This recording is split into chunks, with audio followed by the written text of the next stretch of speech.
Hello, everyone. My name is Dante Pittman, and welcome to my first tier list in a year. Yes, yes, I did one on October 14th, 2021. It was every Scooby-Doo movie, 1979 to 2021 tier list. Now, I'm going to do a tier list of every ranking every monster and villain in Scooby-Doo. Where are you? Yes, it's a ranking of every monster from Scooby-Doo. Where are you? In case you don't know, Scooby-Doo Where Are You was created in 1969 by William Hanna and Joseph Barbera. This show went on to find greatness. It rose compared to the other gems like Flintstones, Tom and Jerry, Jetsons, just to name a few. It rose to greater heights compared to the others. And some still gets a stomach nowadays. And if there's one thing we love about Scooby-Doo, it's always the villains. And the villains can be fun, stupid, or memorable, but we still have a joy and laugh, even for nostalgic purposes. so, so, let's bring down the rules of this, of course. First rule is obvious. This is based on my opinion. So there's going to be some agreements or disagreements. Here's the tier list. We got alright, meh, and trash.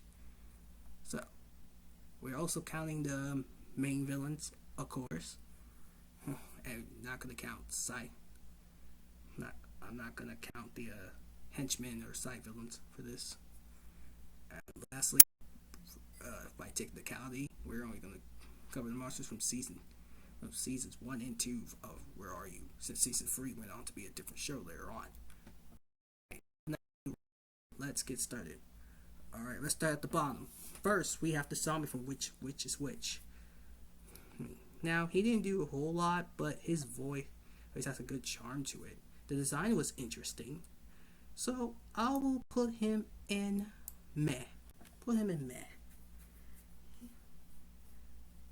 He's alright. He's an alright, though. Next, we have the werewolf from A Gaggle of Giggling Ghost. This one looks pretty cool. Yes, hiding in the castle lies free of the most terrifying monsters known to society: Dracula, Frankenstein monster, and as I just mentioned, the werewolf.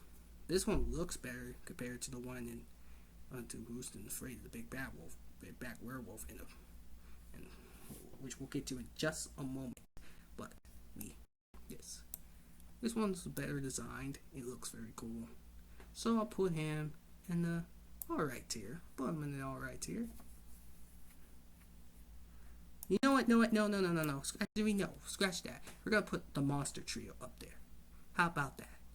Hiding in the castle lies free of the most terrifying monsters in society: Dracula, Frankenstein's monster, and of course the werewolf. Where's the werewolf? Billy Lou. Yes, their voice. Yes, since we don't see them more than once, see them twice, it was pretty obvious, and Dracula was the only one that talks. It makes sense for Big Bob Oakley, culprit behind this. Easy. So, I put all 3 of them in the alright tier. Put them in the alright tier. They're alright. Alright, next is the witch. The witch from Which is Which.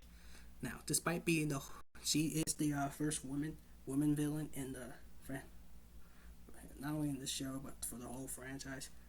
But she didn't do a whole lot. She appears in smoke bombs and trips Daphne up to a trap, which sounds interesting. But she's been getting traps on her own. Well, she's been in traps on her own. So what difference does that make? And if she floats, so I'll put her in meh. She's alright. Now we have the witch doctor from A Tiki Scare Is No Fair. Now this guy, he was way better than the Indian witch doctor, which we'll get to in a little bit. But let's talk about the witch doctor from A Tiki Scare Is No Fair. I love the LED lights when it comes. That's a very good entrance, and I like how somebody else is portraying the witch doctor before revealing that it would be John Sims. So that's a good villain, Joe. So you know what? I'll put you up in Should I put it up in good tier or godly tier? You know what? I'll just put him in godly tier because he had a good, unique style. Why not? Anyway, the werewolf from Who's Afraid of the Big Bad Werewolf? Now, I figured since the staff were out of ideas at this point, and there's already a werewolf. I mean, he didn't live up to the look compared to the first one. So I'll put him. The design alone is trash, but the mystery was meh. So I will put him in meh. Put him in meh. Alright. Next we have the Wax Phantom from Who's Afraid of the Wax Phantom. Okay. Now his atmosphere is okay. Just not much for the design though. He just looks like a big blob monster. His voice makes up for it though. And the first impression he gave us was very nice. Nothing stood out too much for him. And yes, he was the villain for the series finale. And yes, season 3 went on to be a different show, so everything after that episode did not count. So, but Austin Roberts' song pretty made his son lived up the episode. So while he's not terrible, he was kind of disappointing. So I will put him in alright tier. Put him in the alright tier. Next is the Spooky Space Kook, or the Ghostly Spaceman. Now, he is just creepy. I have to put him in godly tier. Because one, that laugh he makes. Yes, we know it's just a Phantom's laugh, but that laugh is so better. It fits that villain well. Now you hear the voice for it, but not. Now the voice fits the Phantom, which we'll get to in a few moments. But the voice for the Phantom was not so much. But for the laugh for the Phantom, not so much. Excuse me. And the way they try. And props for the culprit. Make a 3D projection of him. That's the kind of planning you need to make a good villain. Yes, Alice found him iconic too, considering he's made appearances in different generations of Scooby. But he's one that's so fun. The way Shaggy's hair rise up when you hear that laugh, holy God, you know he's here. And the fact they had to confront an alien in an abandoned airfield was so neat and cool. So yeah, that's why I put him in godly tier. Next, the Snow Ghost from That Snow Ghost. The villain for the season 1 finale. He made an alright conclusion for the season. Yes, well, we had to get this out of the way here. It was pretty obvious that Mr. Greenway was the villain, besides Fulon Chi and Mr. Leech. Yeah, but would you look at all three of them? Who's better fit to wear the suit? I rest my case. But who knew? Somebody with Greenway's height can ski so perfectly. Then again, I'm not a skier, so what do I know? Anyway, he made an alright conclusion, so we'll put him in the alright tier.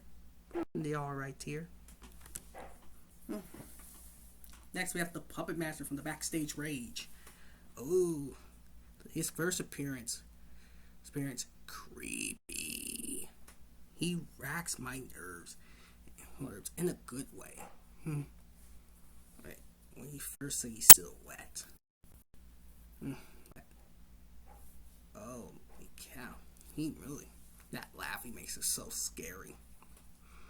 And because no way around it. We all know it's gonna be Pietro, but I like how the unique elements to the mystery, like somebody turning Pietro into a puppet, was very creative. So I will put him in. Should I put him in good or alright tier? You know what? We'll just put him in alright tier. He was an alright villain. I was gonna put him in meh, but seeing the elements, I'll put him in alright tier. He's good enough. Next, we have the Funny Phantom from Haunted House Hang Up. Now, yes, we know the eventual culprit for the Headless Spectre is Pedrod Stillwell, great-great-grandson of Jefferson Stillwell, but Yes, he was a red herring for most of it. The phony Phantom is trash. Gotta put him in trash. Yes, we know he's a red herring, but at the same time, he was a side villain, so we put him in trash. Next is the Phantom. Now, this is the closest we ever get to a ghostly design. He looks so cool, though. There was one scene that made me jump. The way he lunged at us, like it was creepy. The effect, the way he disappears was cool, rather cool than freaky, because one, rather cool and freaky. And we just niggered, so now we'll put him in, a good tier. Let's put him in the good tier. Next is the Mummy of Anka. Mummy of Anka, whatever you guys want to call it.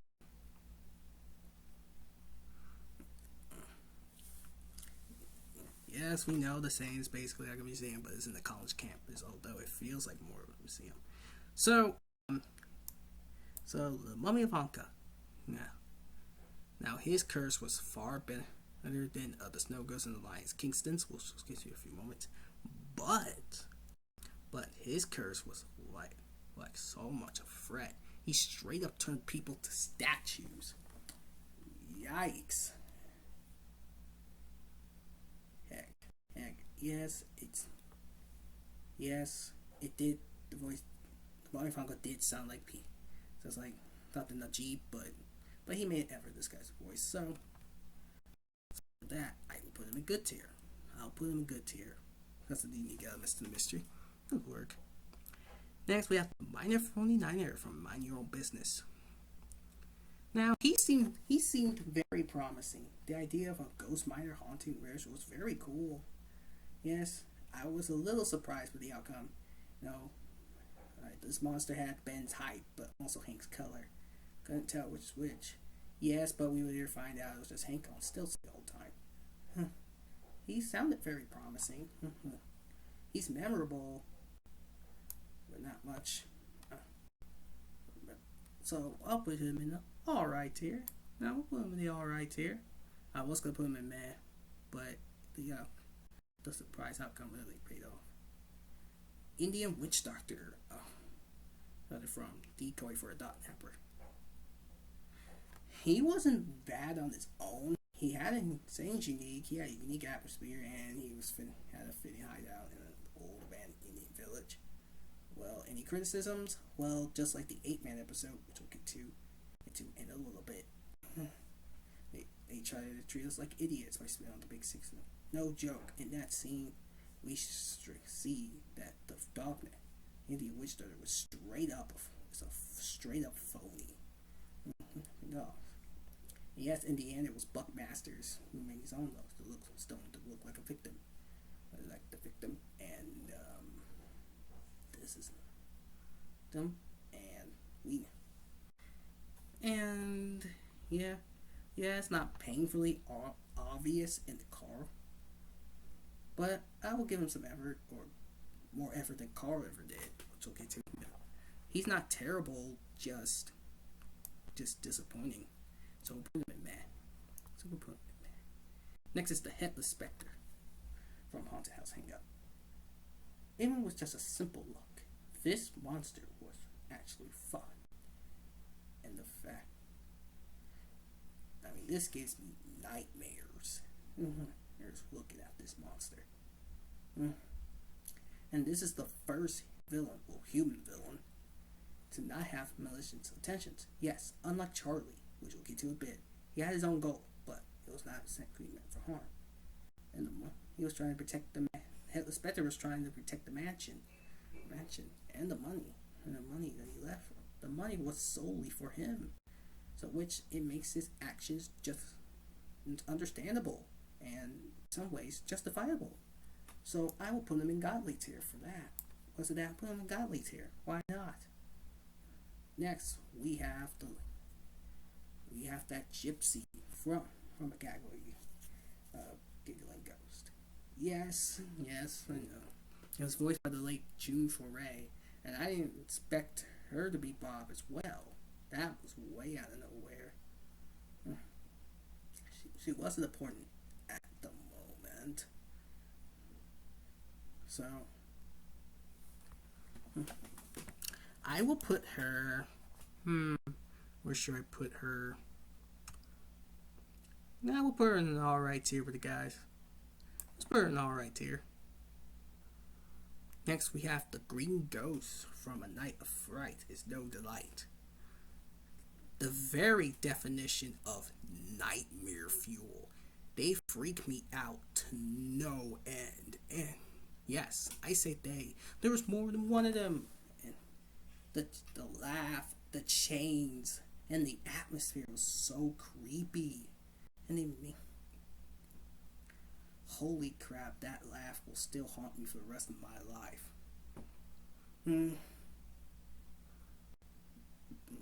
Yes, I know. It was no surprise that it was creeps and crawls. Yes, and unfortunately, Scoop has to spend the night in the haunted house for $1 million fortune, which we will later find out that it was all in Confederate money. Wow. Thanks, Beauregard. Context. Yes, it's not all dark. It still has the humor, chapstick, and all that. So I'll put them in the godly tier because they're creepy, and I loved it. All right, Centaur from Mystery Mass Mix-Up. Centaur has got to be one of the blandest things from the show. I mean, he was easily overshadowed by everything else, like the unique elements, Chinatown, the Austin Robertson, or Davy Jones, as you prefer. The Chinese New Year parade, hell, even Centaur's minions, the Scare Pair, left more of an impression. The only thing that made Central Strike slightly interesting was the golden mask. Admittedly, it looks cool. I would buy something like that if that stuff existed. But that was literally all we get. But besides from that,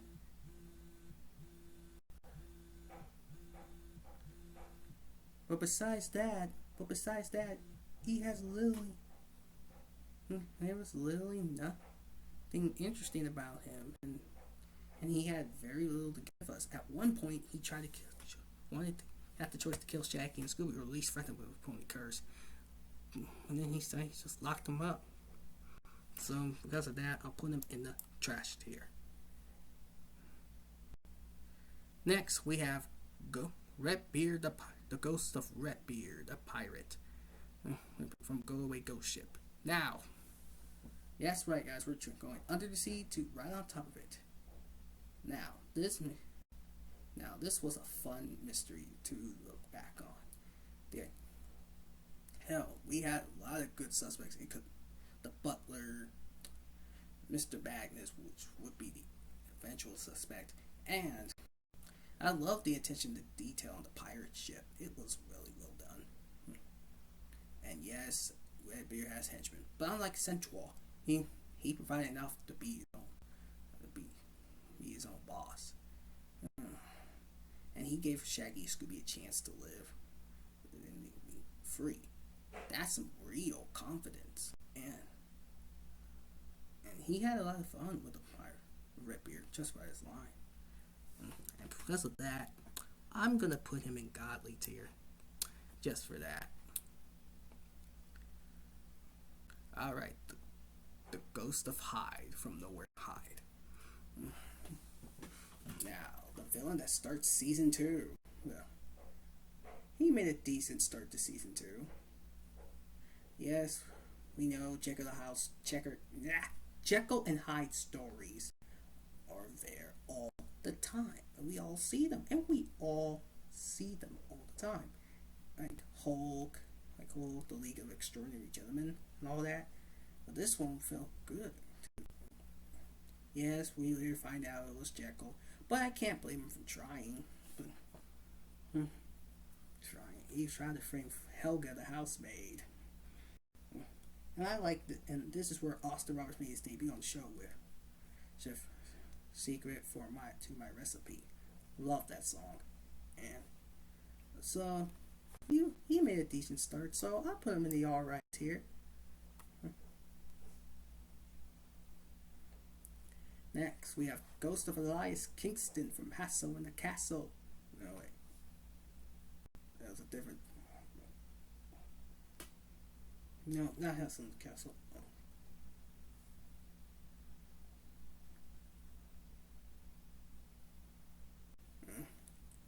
Yeah, whatever. But anyway, Elias Kingston. Yes, Elias Kingston. Oof. Elias Kingston.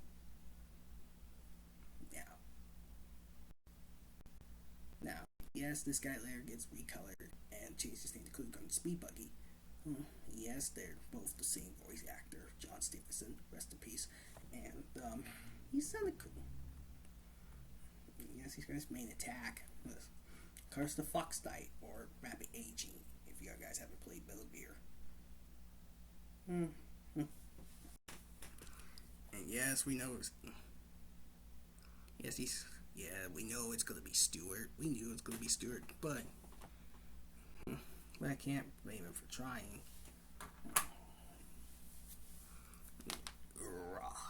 So I'll put him in the mid tier. Mid tier is alright. So we'll put him in mid tier. Now, the ghost of Captain Cutler from a Clue is for Scooby-Doo. Oh. This monster's so iconic. Yes, he has similarities to the cover of The Thing and that eerie groan and the eerie sound. Oh man. Not like they took advantage of the underwater environment and made some humor with it.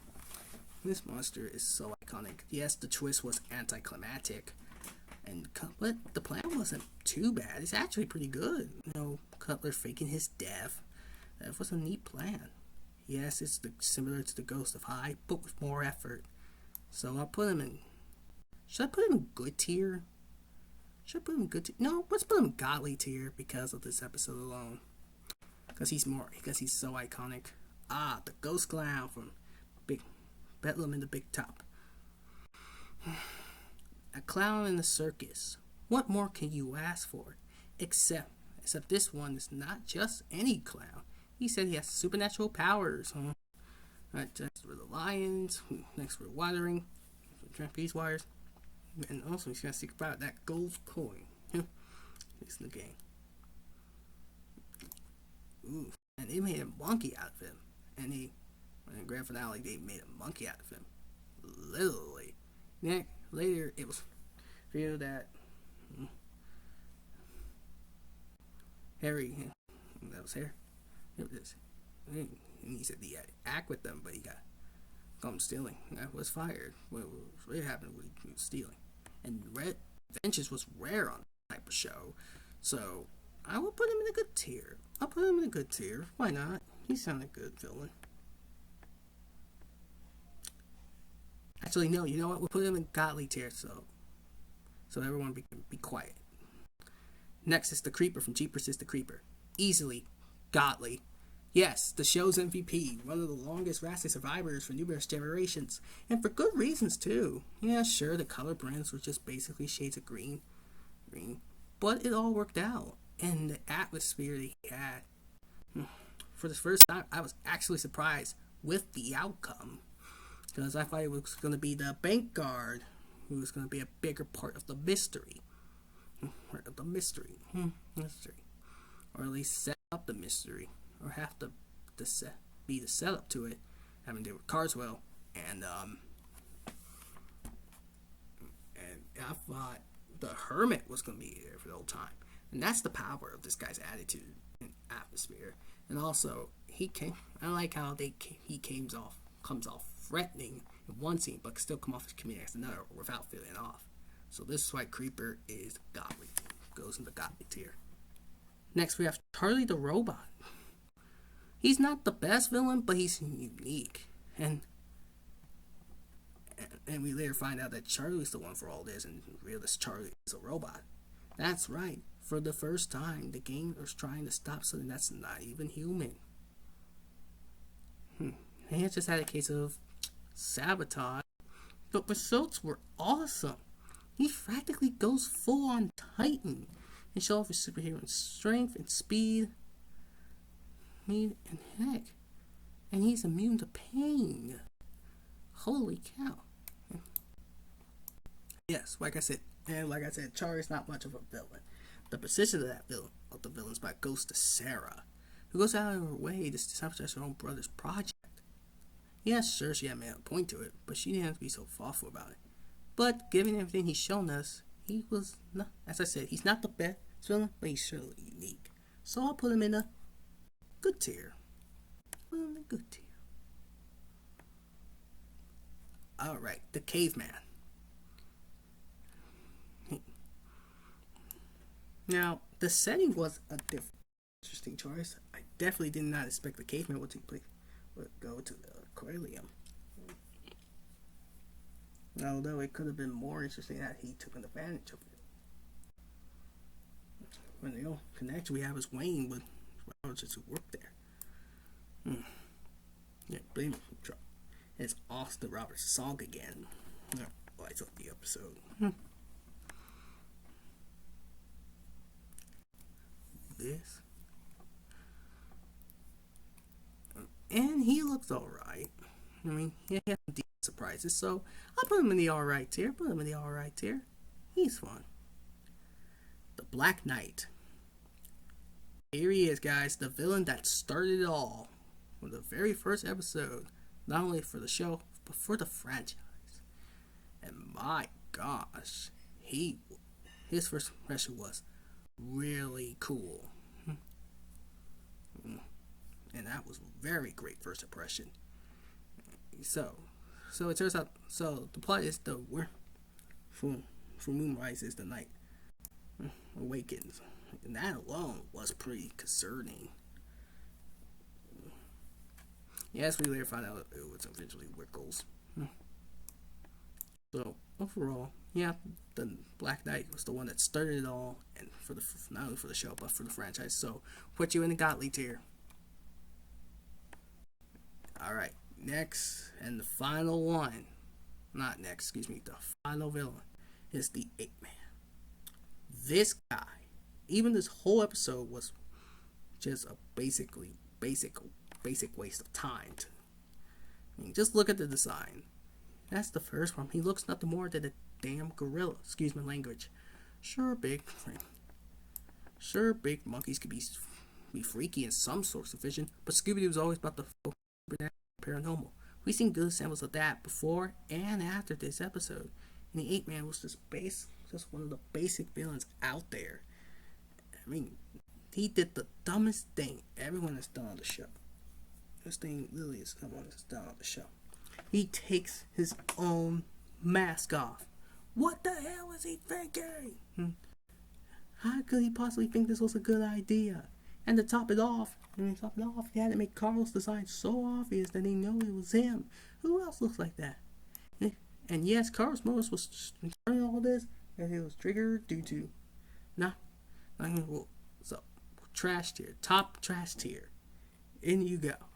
And ladies and gentlemen, for my ranking every monster and villain and Scooby-Doo Where Are You tier list. Let me know what y'all think in the comments, and I will see y'all next time for another tier list.